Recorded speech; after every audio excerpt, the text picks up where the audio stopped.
UPSC ने फिर से एक रिकॉर्ड को कायम रखा है। यूपीएससी का रिकॉर्ड ये है कि यूपीएससी आउट ऑफ सिलेबस कुछ पूछता नहीं है। तो आज यूपीएससी का जो है सेकेंड डे था मेंस एग्जामिनेशन का।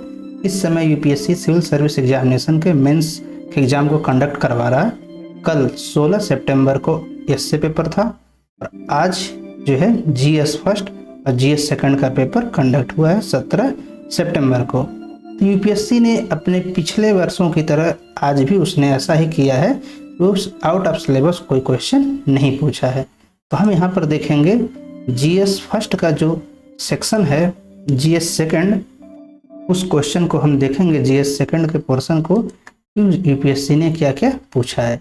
जीएस फर्स्ट के सेक्शन को हम देख चुके हैं, वो वीडियो अपलोड हो चुका है। यहाँ पर हम सिर्फ ये देखेंगे कि यूपीएससी ने क्वेश्चन क्या पूछा है और सिलेबस से किस हिस्से से वो कनेक्ट होता है। तो welcome to my channel Satyavan Anand. और आप जो है अगर हमारे चैनल पर नए हैं तो सब्सक्राइब जरूर करें।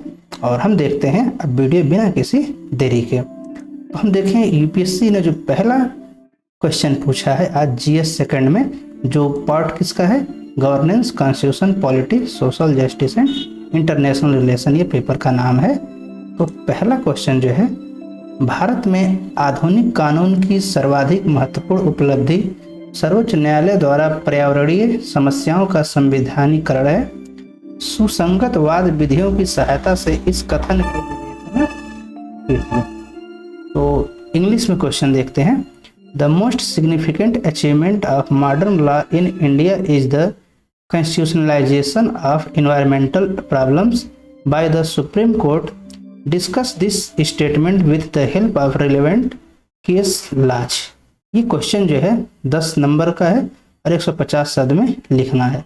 अगर हम देखें तो संविधान की बातें जो है, ये यूपीएससी का जो सिलेबस है, ये सिलेबस किस हिस्से से जुड़ता है। तो हम देखते हैं इंडियन कॉन्स्टिट्यूशन का जो है, ये कॉन्स्टिट्यूशन का जो फीचर है, यहाँ पर जो हमारा सिलेबस है, ये सिलेबस है हमारा, यहाँ पर इंडियन कॉन्स्टिट्यूशन का जो फीचर है उसी से ये जुड़ता है।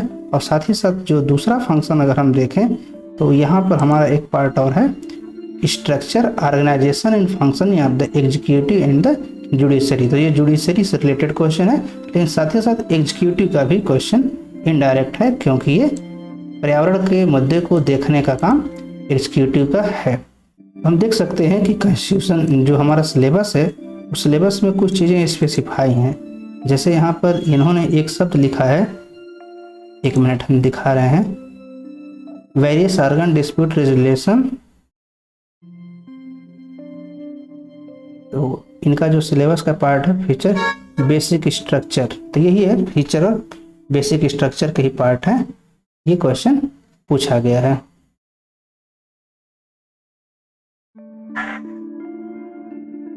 हम नेक्स्ट क्वेश्चन को देखते हैं। अब यूपीएससी ने सेकंड क्वेश्चन क्या पूछा है। भारत के संपूर्ण क्षेत्र में निवास करने और विचरण करने का अधिकार स्वतंत्र रूप से सभी भारतीय नागरिकों को उपलब्ध है, किंतु ये अधिकार असीम नहीं है। टिप्पणी कीजिए। Right of movement and residence throughout the territory of India are freely available to the Indian citizen, but this rights are not absolute. Comment 150 word में लिखने हैं।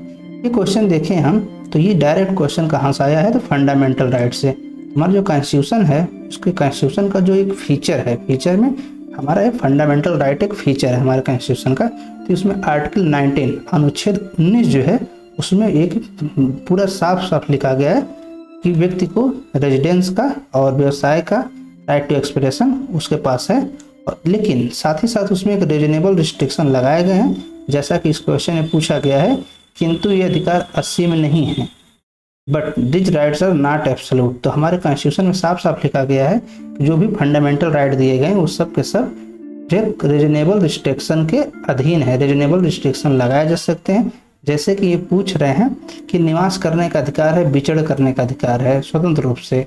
लेकिन अगर कहीं ऐसा कोई क्षेत्र हो जहाँ पर सरकार को लगे कि यहाँ सुरक्षा का मामला है, तो वहाँ पर वो किसी पर्टिकुलर रीजन से आने वाले व्यक्ति को रोक सकते हैं। जैसे ट्राइबल रीजन में सबको विचरण करने की अनुमति नहीं होती है। जैसे मिजोरम, मेघालय की बात करें तो मेघालय, मिजोरम जो उधर के एरिया हैं ट्राइबल एरिया, मिजोरम में जाने के लिए व्यक्ति को पास बनाना पड़ता है और उस पार्टिकुलर टाइम के बाद वापस आना पड़ता है। नेक्स्ट क्वेश्चन, आपकी राय में तो हम देख रहे हैं कि जो क्वेश्चन नंबर 2 है ये करंट अफेयर मोटिवेटेड नहीं है, ये जो है स्टैटिक क्वेश्चन है। क्वेश्चन नंबर 3, आपकी राय में भारत में शक्ति के विकेंद्रीकरण के जमीनी स्तर पर शासन परिदृश्य को किस सीमा तक परिवर्तित किया है? To what extent in your opinion has the decentralisation of power in India changed the governance landscape at the grassroot level? तो यहाँ पर हम देख रहे हैं कि ये पूछा क्या गया है कि विकेंद्रीकरण, तो भारत में शक्ति का विकेंद्रीकरण जो डिसेंट्रलाइजेशन पावर ऑफ इंडिया है इसके बारे में पूछ रहे हैं और ये हमारे सिलेबस के किस हिस्से से कनेक्ट होता है? तो हम देखते हैं कि यहाँ पर एक वर्ड है डिवोल्यूशन ऑफ पावर।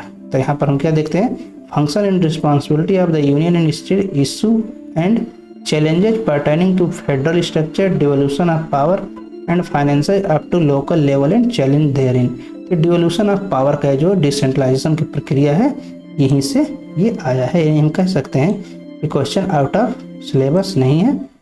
और ये भी क्वेश्चन क्या है, ये करंट इवेंट को देखते हुए स्टैटिक पोर्शन को कवर करता है, यानी यहाँ पर हम एग्जाम्पल जब देंगे तो हमारा करंट अफेयर से रिलेटेड होगा और जो मटेरियल लिखेंगे वो हमारा स्टैटिक पोर्शन से होगा।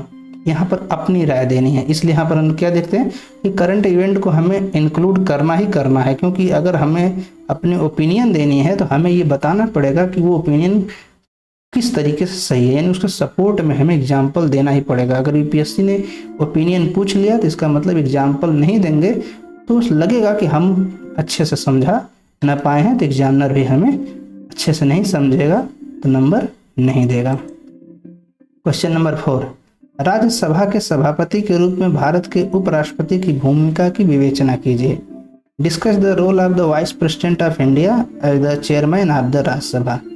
यूपीएससी ने ये क्वेश्चन देखा जाए तो ट्रेंड के अकॉर्डिंग पूछा है। पिछले साल उन्होंने राज्यसभा के बारे में क्वेश्चन पूछा था कि वो स्टेपनी टायर की तरह नहीं है, ये क्वेश्चन पूछा था, यानी राज्यसभा के बारे में पूछे थे। अब पूछ रहे हैं राज्यसभा के सभापति के बारे में पूछ रहे हैं, यानी हम देख रहे हैं पिछले साल के क्वेश्चन को उन्होंने रिलेट कर दिया है। ये क्वेश्चन हमारा कहाँ से है, इस सिलेबस के हिस्से से अटैच होता है। तो सिलेबस में हम देखते हैं कि यहाँ पर दिया है function and responsibility of the union and state, यहाँ से पार्ट आता है। और नेक्स्ट पार्ट हम देखते हैं कि यहाँ पर एक वर्ड है ये एग्जीक्यूटिव, तो ये एग्जीक्यूटिव का पार्ट है। साथ ही साथ हम देखें तो यहाँ पर एक कॉन्स्टिट्यूशनल बॉडी है, तो कॉन्स्टिट्यूशनल बॉडी राज्यसभा जो है पार्लियामेंट भी कॉन्स्टिट्यूशन के अंडर आता है। तो राज्यसभा जो सभापति हैं वो कॉन्स्टिट्यूशनल पोस्ट धारण करते हैं, तो कॉन्स्टिट्यूशनल जो पोस्ट वाला पार्ट है कॉन्स्टिट्यूशनल पोस्ट, तो ये कॉन्स्टिट्यूशनल पोस्ट से रिलेटेड क्वेश्चन यूपीएससी ने पूछा है।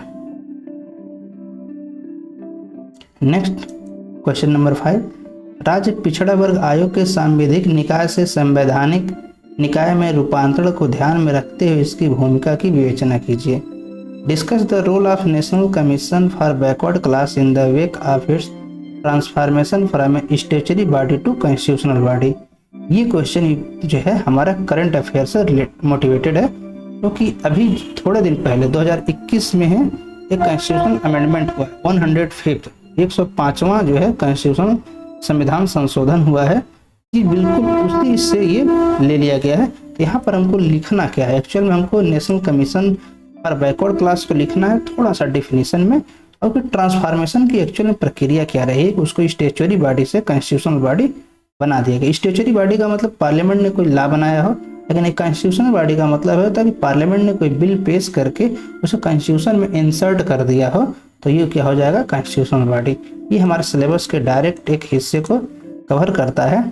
तो हमारे सिलेबस में एक वर्ड है statutory, regulatory and quasi judicial body, और यहाँ देख रहे हैं कॉन्स्टिट्यूशनल बॉडी, यानी हमारा जो बैकवर्ड क्लास का कमीशन फॉर बैकवर्ड क्लास था वो पहले स्टैट्यूटरी बॉडी था, अब वो क्या हो गया कॉन्स्टिट्यूशनल बॉडी हो गया। तो इससे रिलेटेड उन्होंने जो क्वेश्चन पूछा है वो करंट अफेयर मोटिवेटेड है। नेक्स्ट क्वेश्चन हमारा है क्वेश्चन नंबर 6, गति शक्ति योजना को संयोजकता के लक्ष्य को प्राप्त करने के लिए सरकार और निजी क्षेत्र के मध्य सतर्क समन्वय की आवश्यकता है, विवेचना कीजिए। The Gati Shakti Yojana need meticulous coordination between the government and the private sector to achieve the goal of connectivity discuss. तो ये जो है एक्चुअल में अभी जस्ट थोड़े दिन पहले ये करंट इवेंट था, करंट अफेयर का पार्ट है।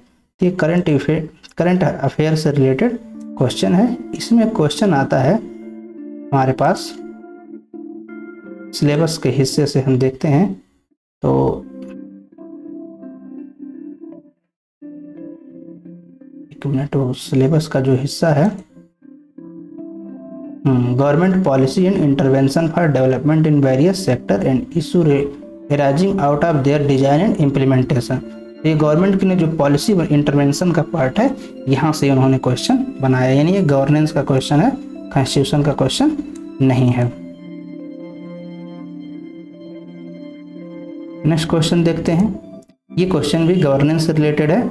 दिव्यांगता के संदर्भ में सरकारी पदाधिकारियों और नागरिकों की गहन संवेदनशीलता के बिना दिव्यांग जन अधिकार अधिनियम 2016 केवल विधिक दस्तावेज बनकर रह जाता है। टिप्पणी कीजिए। The rights of person with disability act 2016 remains only a legal document without intense sensitization of government functionaries and citizen regarding disability. Comment 150 word में। ये हमारे क्वेश्चन जो है ये गवर्नेंस से रिलेटेड क्वेश्चन है। अगर हम देखें तो गवर्नेंस से रिलेटेड जो हमारा एक क्वेश्चन है, नहीं गवर्नेंस नहीं, ये सोशल जस्टिस का है। Welfare scheme for the vulnerable section, ये सोशल जस्टिस का क्वेश्चन है। तो जो वल्नरेबल सेक्शन है इसमें कौन लोग आते हैं, तो यही दिव्यांगजन आते हैं, जो SC ST आते हैं, वुमेन्स आते हैं, ओल्ड एज पर्सन आते हैं, चाइल्ड आते हैं, या जो एबेंडेंट चाइल्ड हैं, या जो वृद्ध व्यक्ति जो ओल्ड एज को जो छोड़ दिया गया है, ये हमारे वल्नरेबल सेक्शन में आते हैं। तो ये एक्चुअल में इस क्वेश्चन को UPSC ने यहाँ से पूछा है। ये UPSC का फेवरेट टॉपिक है, चूँकि हो भी क्यों ना, क्योंकि UPSC जो है देश की संवैधानिक बॉडी है, वो कॉन्स्टिट्यूशनल बॉडी है, तो उसको कॉन्स्टिट्यूशन के सारे उद्देश्यों को भी अपने एग्जामिनेशन के माध्यम से सेटिस्फाई करना है, क्योंकि जो सिविल सर्वेंट होंगे वो कॉन्स्टिट्यूशन के लिए ही तो काम कर रहे हैं। UPSC ने इसी को ध्यान में रखते हुए वल्नरेबल सेक्शन ऑफ पॉपुलेशन से क्वेश्चन उठाया है। तो हम यहाँ देख रहे हैं दिव्यांगता का जो इनका कहना ये है कि जो कानून तो बन गया देश में, ये एक्चुअल में ये क्वेश्चन जो है, ये क्वेश्चन किताबी ज्ञान का नहीं है। यहाँ पर साफ साफ लिखा है कि जो है टिप्पणी कीजिए। इसका मतलब है कि उनको जो कहना था वो सब बता चुके हैं कि दिव्यांगता क्या है, उसके प्रति जो एक नियम बना दिए। अब आपको ये बताने की जरूरत नहीं है कि नियम हमको बनाना चाहिए, ये चीज़ कहने की जरूरत नहीं है कि नियम बनाना चाहिए। नियम बन चुका है, वो अप्लाई एक्चुअल में नहीं हो पा रहा है, तो आप कैसे अप्लाई करेंगे ये बताना है। प्रत्यक्ष लाभ अंतरण योजना के माध्यम से सरकारी प्रदेय व्यवस्था में सुधार एक प्रगतिशील कदम है, किंतु इसकी अपनी सीमाएं भी हैं। टिप्पणी कीजिए 150 word. Reforming the government delivery system through the direct benefit transfer scheme is a progressive step but it has its limitation too. Comment. तो ये जो है डायरेक्ट बेनिफिट ट्रांसफर योजना जो है, अभी हमने देखा एक क्वेश्चन पोर्शन को देखें, उसी से ये फिर से रिलेट होता है। Government policy and intervention for development in various sector and issue arising out of their design and implementation. ये एक्चुअल में जो क्वेश्चन है ना, ये बहुत ही बड़ा टॉपिक है, क्योंकि गवर्नमेंट जो कुछ भी करेगी, जो भी पॉलिसी बनाएगी, वो सब इसी के अंडर में आ जाता है। तो इससे क्वेश्चन हमेशा पूछे जाते हैं, यानी हम कह सकते हैं कि ये टॉपिक ऐसा है जो करंट इवेंट से मोटिवेटेड इन्फ्लुएंस्ड क्वेश्चन पूछे जाएंगे। आगे देखते हैं क्वेश्चन नंबर 9। भारत श्रीलंका का वर्षों पुराना मित्र है। पूर्ववर्ती कथन के आलोक में श्रीलंका के वर्तमान संकट में भारत की भूमिका की विवेचना कीजिए। India is an age old friend of Sri Lanka. Discuss India's role in the recent crisis in Sri Lanka in the light of the preceding statement. 150 word में ये क्वेश्चन है। तो ये हमारा क्वेश्चन देखें तो कम्प्लीटली जो है इंटरनेशनल रिलेशन से जुड़ा हुआ क्वेश्चन है, और इंटरनेशनल रिलेशन में हम देखते हैं India and it's neighbour relation. तो ये क्वेश्चन हमारा डायरेक्ट पहला ही टॉपिक जो है उसी से लाया गया। और ये हम जानते हैं श्रीलंका का एक बहुत बड़ा विवाद हो गया, उसके आंतरिक गृह युद्ध तो नहीं हुआ, गृह युद्ध जैसी स्थिति ही हो गई कि राष्ट्रपति प्रधानमंत्री के घर को फूंक दिया गया, उनके घर छोड़ करके भागना पड़ा। तो ये हमारे इस रेफरेंस में भारत ने क्या किया, तो भारत ने 1.5 मिलियन नहीं 1.5 बिलियन 1500 मिलियन जो है US डॉलर की सहायता दे चुका है। इसके अलावा भारत सरकार ने दवाइयाँ, अनाज और पता नहीं क्या क्या चीज़ें जो सामने नहीं आई हैं, सरकार ने बहुत ज़्यादा चीज़ें उसे हेल्प के तौर पर दिया है। क्वेश्चन नंबर 10, आपके विचार में क्या बिम्स्टेक सार्क की तरह एक समानांतर संगठन है? इन दोनों के बीच क्या समानताएं हैं और असमानताएं हैं? इस नए संगठन के बनाए जाने से भारतीय विदेश नीति के उद्देश्य कैसे प्राप्त हुए हैं? Do you think that BIMSTEC is a parallel organization like the SAARC? What are the similarities and dissimilarities between the two? How are Indian foreign policy objectives realized by forming this new organization? ये हमने देखा जो international relation का portion है उसी से आया है, bilateral, regional and global grouping. ये हमारा रीजनल ग्रुपिंग है। तो रीजनल ग्रुपिंग से उन्होंने क्वेश्चन पूछा है। एक्चुअली सार्क हमारा एक रीजनल ग्रुप है, लेकिन वो एक्चुअल में पाकिस्तान और अफगानिस्तान उसमें ऐसे जो 2 देश हैं जिसके वजह से भारत के साथ उनके रिश्ते ठीक नहीं रहते हैं। तो पाकिस्तान का जो आतंकवादी गतिविधि भारत के विरोध में और भारत को परेशान करने के लिए आतंकवादी गतिविधियों में हमेशा संलिप्त रहता है, उसके वजह से सार्क चल नहीं पा रहा। बिम्स्टेक भी हमारा एक रीजनल ग्रुप है और उसी के रेफरेंस में पूछा है कि अगर बिम्स्टेक को क्या जीवित किया जा सकता है, यही मतलब है, क्योंकि बिम्स्टेक की अभी मीटिंग भी हुई थी। तो ये करंट अफेयर से मोटिवेटेड क्वेश्चन भी है। नेक्स्ट क्वेश्चन, यूपीएससी का सबसे ज़्यादा फेवरेट टॉपिक यही है और ये क्वेश्चन पिछले साल नहीं आया था, वरना ये 4-5 साल से लगातार आ रहा है। मतलब ये representation of people act UPSC का सबसे फेवरेट टॉपिक है और ये हर साल पूछते हैं, सिर्फ पिछले साल नहीं आया था। नहीं तो ये 20 में भी आया था, 19 में, 18 में, हर साल आता है। तो देख लेते हैं क्वेश्चन। लोक प्रतिनिधित्व अधिनियम 1951 के अंतर्गत संसद अथवा राज्य विधायिका के सदस्यों के चुनाव से उभरे विवादों के निर्णय की प्रक्रिया का विवेचन कीजिए। किन आधारों पर किसी निर्वाचित घोषित प्रत्याशी के निर्वाचन को शून्य किया जा सकता है? इस निर्णय के विरुद्ध पीड़ित पक्ष को कौन सा उपचार उपलब्ध है? वाद विधियों का संदर्भ दीजिए। 250 word. Discuss the procedure to decide the dispute arising out of the election of a member of the parliament और state legislature under the representation of the people act 1951. What are the ground on which the election of any returned candidate may be declared void? What remedy is available to the aggrieved party against the decision? Refer to the case law. ये देखें तो ये actual में current affair ही नहीं, current affair तो है, ये just recent का है। झारखंड के मुख्यमंत्री के ऊपर जो है इस समय संकट आ गया है कि उनकी कुर्सी जा सकती है और वो अयोग्य घोषित हो सकते हैं जल्द ही। ऐसा भी हुए नहीं है, लेकिन इस बात की संभावना है। जैसे कि अभी हम देखें, कल या परसों उन्होंने राज्यपाल से पूछा भी है कि आप अपना राय जल्दी से दे दीजिए कि क्या आप मुझे अयोग्य घोषित करने वाले हैं, या इसमें आप कुछ डिसीजन ले रहे हैं कि नहीं ले रहे हैं, या हमें वैसे ही असमंजस में जीना पड़ेगा।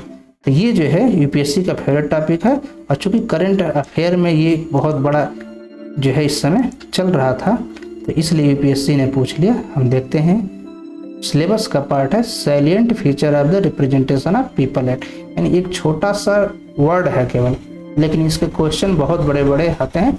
ये यूपीएससी का बहुत ही फेवरेट टॉपिक है। तो आगे हम देखते हैं क्वेश्चन नंबर 12। राज्यपाल द्वारा विधायी शक्तियों के प्रयोग की आवश्यक शर्तों का विवेचन कीजिए। विधायिका के समक्ष रखे बिना राज्यपाल द्वारा अध्यादेशों के पुनः प्रख्यापन की वैधता की विवेचना कीजिए।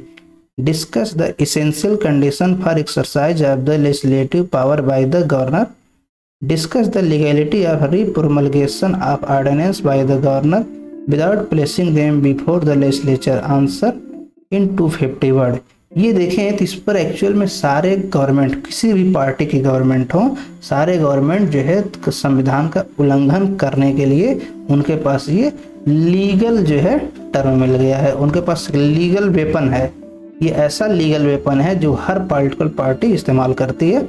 और बिहार में तो एक बार कम से कम 12-13 साल तक एक ही कानून को राज्यपाल के ऑर्डिनेंस के माध्यम से चलता रहा। उस पर सुप्रीम कोर्ट ने जवाब मांग लिया था कि आखिर उसे विधानसभा में प्रस्तुत क्यों नहीं किया जा रहा है, उसे पास करवा करके एक्ट क्यों नहीं बनवाया जा रहा है, अगर सच में लगता है कि उसे एक इफेक्ट में होना चाहिए। तो ये जो है सभी उसका दुरुपयोग करते हैं। तो हम यहाँ पर देखते हैं कि ये जो क्वेश्चन है ये एक्चुअल में कहाँ से है, एग्जीक्यूटिव। तो एग्जीक्यूटिव का जो फंक्शन है, एग्जीक्यूटिव का ये क्वेश्चन है स्ट्रक्चर, ऑर्गेनाइजेशन, फंक्शनिंग। तो फंक्शनिंग ऑफ द एग्जीक्यूटिव के पार्ट से लिया गया है, यूपीएससी ने लिया है।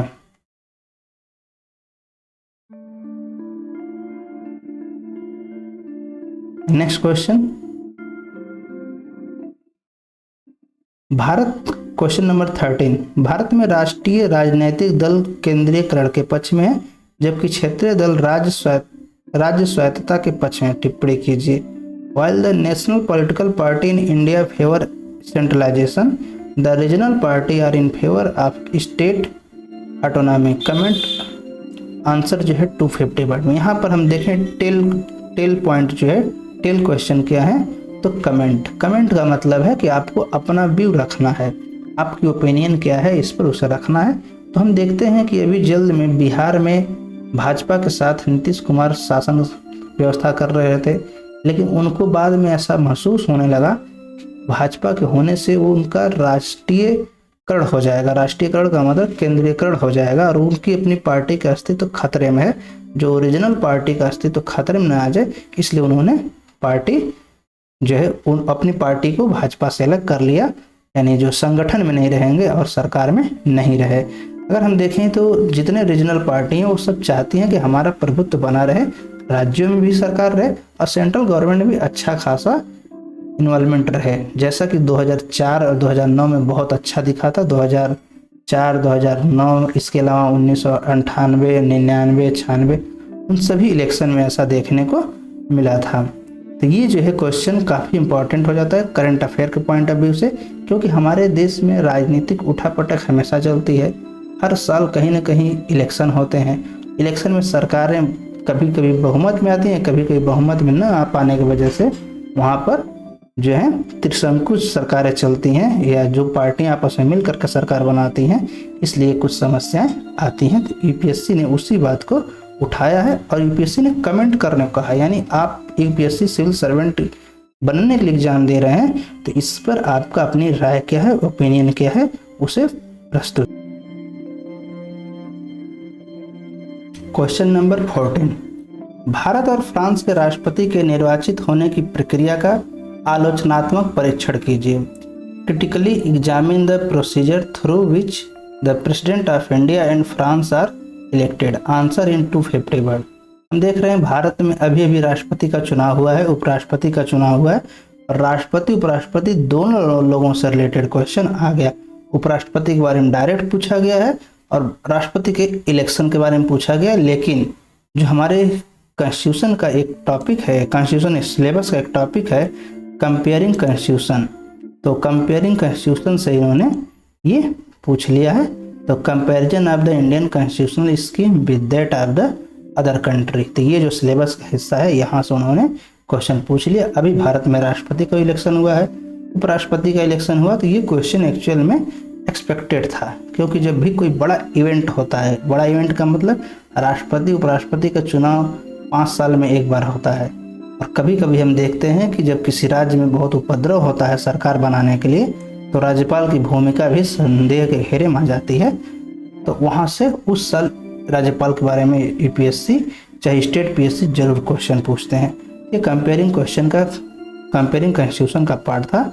और यहाँ पर हम देखते हैं कि ये स्टैटिक पोर्शन ज़्यादा है लेकिन करंट अफेयर से मोटिवेटेड है, क्योंकि करंट न्यूज में था, इसलिए क्वेश्चन है। फ्रांस से भारत और फ्रांस के एक बार और क्वेश्चन यूपीएससी ने पूछा था कि भारत और फ्रांस के सेकुलरिज्म में क्या रिलेशन है, भारत का सेकुलरिज्म और फ्रांस का सेकुलरिज्म किस तरीके से डिफरेंट हैं। और फिर से फ्रांस का पूछ ले। क्यों? क्योंकि भारत और फ्रांस से काफ़ी अच्छे मित्र हैं। फ्रांस लगभग किसी भी पॉइंट पर भारत का विरोध नहीं करता है। पूरे वर्ल्ड के पूरे पॉलिटिक्स की बात करें तो फ्रांस भारत का एक बहुत अच्छा दोस्त है और किसी भी पॉइंट पर फ्रांस भारत का विरोध नहीं करता है। फ्रांस हमेशा भारत के समर्थन में रहता है। इस बात को यूपीएससी भी नोटिस करती है और एक्सपेक्टेशन रखती है यूपीएससी कि कैंडिडेट भी इस चीज़ को समझें। नेक्स्ट क्वेश्चन 15, आदर्श आचार संहिता के उद्भव के आलोक में भारत के निर्वाचन आयोग की भूमिका का विवेचन कीजिए 250 शब्दों में।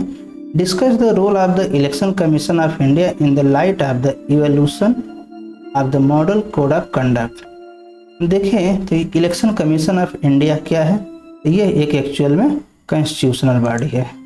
तो इलेक्शन कमीशन ऑफ इंडिया एक कॉन्स्टिट्यूशनल बॉडी है। यहाँ पर हम देख सकते हैं कि यूपीएससी का जो सिलेबस है यहाँ पर है कॉन्स्टिट्यूशनल पोस्ट और constitutional body, appointment to the various constitutional post, power, function and responsibility of the constitutional body. तो हम देख रहे हैं पावर, फंक्शन और रिस्पॉन्सिबिलिटी, इसी हिस्से से उन्होंने क्वेश्चन पूछ लिया है कि मॉडल कोड ऑफ कंडक्ट के बारे में।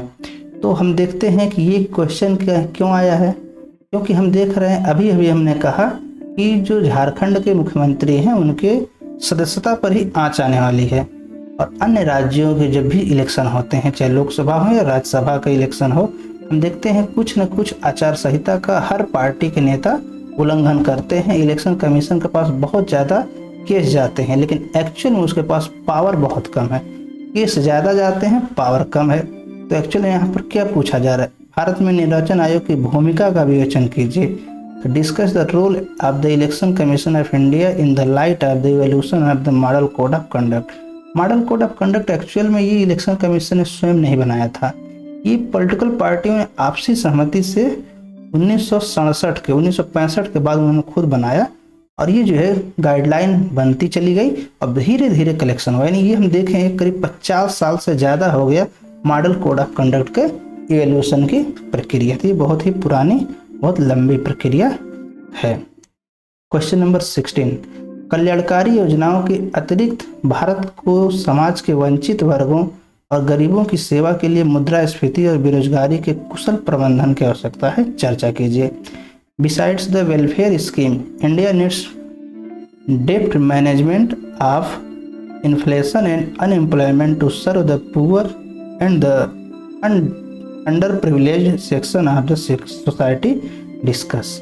ये क्वेश्चन है एक्चुअल में करंट अफेयर से। हम देख रहे हैं कि इस समय हर मुद्रास्फीति, महंगाई बहुत बढ़ी हुई है। डीजल पेट्रोल के दाम, गैस सिलेंडर के दाम बहुत ही आसमान छू रहे हैं और गवर्नमेंट कुछ नहीं कर रही है। गवर्नमेंट को बस इतना लगता है कि हमने योजना चला दिया कि कुछ लोगों को जो है गरीबों को गैस सिलेंडर फ्री में दे दो, कुछ लोगों को बिजली के कनेक्शन फ्री में दे दो, तो ये वो योजना चला दो, यह योजना चला दो। लेकिन एक्चुअल में इन योजनाओं का लाभ ग्राउंड लेवल पर सबको नहीं मिलता है, पहली बात। और जो टैक्स खूब बढ़ा रहे हैं और साथ ही साथ अनएम्प्लॉयमेंट भारत में बहुत तेज़ी से बढ़ रही है, उसके लिए गवर्नमेंट कुछ नहीं कर रही है। तो इसके ही रेफरेंस में यूपीएससी ने क्वेश्चन पूछा है कि जो समाज के वंचित वर्ग हैं, जो गरीब लोग हैं, उनके लिए सिर्फ स्कीम चलाने से कोई फ़ायदा नहीं है, क्योंकि स्कीम चलाने से उनको पेट भरने के लिए तो कुछ मिल जाएगा, लेकिन अगर उनको सरवाइव करना है तो वो उनके लिए एक समस्या बन जाएगा। तो यहाँ पर हम देखते हैं जो वल्नरेबल सेक्शन वाली बात है, वल्नरेबल सेक्शन ऑफ पॉपुलेशन, इसी से उन्होंने रिलेटेड जो mechanism, law, institution, body constituted for the protection and betterment of the vulnerable section, तो ये प्रोटेक्शन बेटरमेंट से रिलेटेड उन्होंने क्वेश्चन पूछ लिया है। तो ये जो है काफ़ी ज़्यादा इम्पॉर्टेंट क्वेश्चन है क्योंकि करंट अफेयर से रिलेटेड है। क्वेश्चन नंबर 17, क्या आप इस बात से सहमत हैं कि विकास हेतु दाता अभिकरणों पर बढ़ती निर्भरता विकास प्रक्रिया में सामुदायिक भागीदारी के महत्व को घटाती है? अपने उत्तर के औचित्य को सिद्ध कीजिए। 250 word. Do you agree with the view that increasing dependence on donor agency for development reduces the importance of community participation in the development process? Justify your answer। ये क्वेश्चन जो है यूपीएससी के सिलेबस से direct जुड़ता है। UPSC के syllabus में एक पार्ट है डेवलपमेंट प्रोसेस एंड इंडस्ट्री। यहाँ सिलेबस में हम देखते हैं development process and development industry, the role of NGO, self help group, various group and association, donor, charity, institutional and other stakeholder. ये क्वेश्चन यूपीएससी ने वहाँ से पूछा है। तो यहाँ पर हम देख सकते हैं कि ये डोनर एजेंसी कौन है, इनसे रिलेटेड उन्होंने क्वेश्चन पूछा है। अपने उत्तर के औचित्य को सिद्ध कीजिए। इसका जस्टिफाई और आंसर का मतलब आप अपने आंसर में आर्गुमेंट देना पड़ेगा। आर्गुमेंट मतलब दोनों ही साइड देना है, पॉजिटिव में ज़्यादा, नेगेटिव में भी एक आध आर्गुमेंट दे दें, क्योंकि कोई भी चीज़ 100% अप्लाई नहीं होगी। 18, स्कूली शिक्षा के महत्व के बारे में जागरूकता उत्पन्न किए बिना बच्चों की शिक्षा में प्रेरणा आधारित पद्धति के संवर्धन में निःशुल्क और अनिवार्य बाल शिक्षा का अधिकार अधिनियम 2009 अपर्याप्त है। विश्लेषण कीजिए। The right of children to free and compulsory education act 2009 remains inadequate in promoting incentive-based system for children's education without generating awareness about the importance of schooling analysis। तो हम देखें कि ये क्वेश्चन कहाँ से आया है। ये क्वेश्चन ये जो एक्ट के बारे में है जो बच्चों के लिए है, तो फंडामेंटल राइट जो हमारा है कॉन्स्टिट्यूशन में दिया गया है। फीचर हम देखें, ये फीचर ऑफ द कॉन्स्टिट्यूशन, यहीं से आर्टिकल 21A वह क्या कहता है, बच्चों के अधिकार के बारे में बात करता है। तो ये वहीं से क्वेश्चन को उन्होंने उठाया है, करंट अफेयर से भी रिलेटेड है कि बच्चों के लिए किसी लॉ को पास कर देना है। साथ ही साथ अगर हम देखें तो इसका एक रिलेशन हम यहाँ से भी मान सकते हैं, government policy and intervention for development in various sector and issue arising out of their design and implementation. तो ये दोनों जगह से एक फीचर का मतलब फंडामेंटल राइट आर्टिकल 21 है, अनुच्छेद 21 का ए जो है वहाँ से अटैच होता है, लेकिन गवर्नमेंट पॉलिसी और इंटरवेंशन से ये अटैच होता है। क्यों?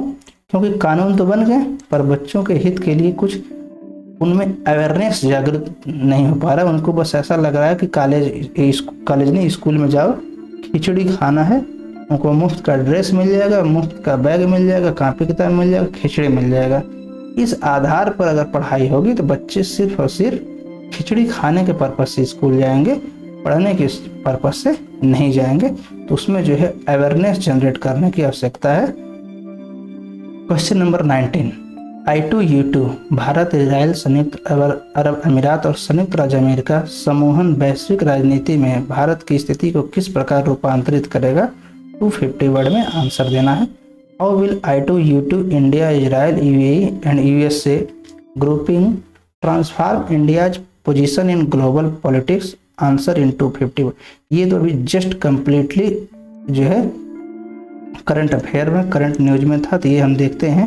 अभी हमने कहा कि बायलैटरल, रीजनल और ग्लोबल ग्रुपिंग, यहीं से उन्होंने क्वेश्चन पूछा है। साथ ही साथ effect of politics and policy of developed and developing country and India's interest. हम देखते हैं कि यहाँ पर दोनों पार्ट है, ये दोनों ही पार्ट शामिल है, रीजनल ग्लोबल ग्रुपिंग भी है, और इनका जो ग्रुपिंग है उस पर इंडिया का इंटरेस्ट है। कैसे है? क्योंकि इजराइल भारत का एक अच्छा दोस्त है। दूसरे यहाँ पर हम देख रहे हैं भारत के साथ संयुक्त अमीरात, भारत से संयुक्त अमीरात के बहुत अच्छे रिलेशन है, और भारत का जो ट्रेड है यूएई के साथ और अमेरिका के साथ, खास बात यह है इन दोनों के साथ भारत के ट्रेड रिलेशन पॉजिटिव है, आउटकम पॉजिटिव है। यानी भारत निर्यात जितना करता है और आयात जितना करता है, तो भारत निर्यात ज़्यादा करता, आयात कम करता है। यानी हम देखते हैं ट्रेड सरप्लस है, यानी भारत फायदे में है, मुनाफे में है संयुक्त अरब अमेरिका और संयुक्त राज्य अमेरिका के बीच। तो ये हमारे एनर्जी कंसर्न को लेकर के, टेक्नोलॉजी को लेकर के ये कंट्री बहुत इंपॉर्टेंट है। तो हम देखें अगर टेक्नोलॉजी के बगैर इस समय पूरी दुनिया में अगर कोई कंट्री ऐसा है जिसके पास टेक्नोलॉजी नहीं है और एनर्जी नहीं है, वो कुछ नहीं कर सकता है। तो ये ग्रुप जो यूपीएससी ने पूछा है कि वैश्विक समूहन में जो है वैश्विक राजनीति में भारत की स्थिति को किस प्रकार रूपांतरित करेगा। यूएई से हमारे पास बहुत अच्छे रिलेशन रहेंगे तो हमको एनर्जी सिक्योरिटी मिलेगी। इजराइल और अमेरिका ये जो है टेक्नोलॉजी में जो है बहुत अग्रणी देश हैं, तो हमारी टेक्नोलॉजी आगे होगी। और साथ ही साथ अमेरिका एक सुपर पावर भी है, यूनाइटेड नेशन में वो परमानेंट मेंबर भी है।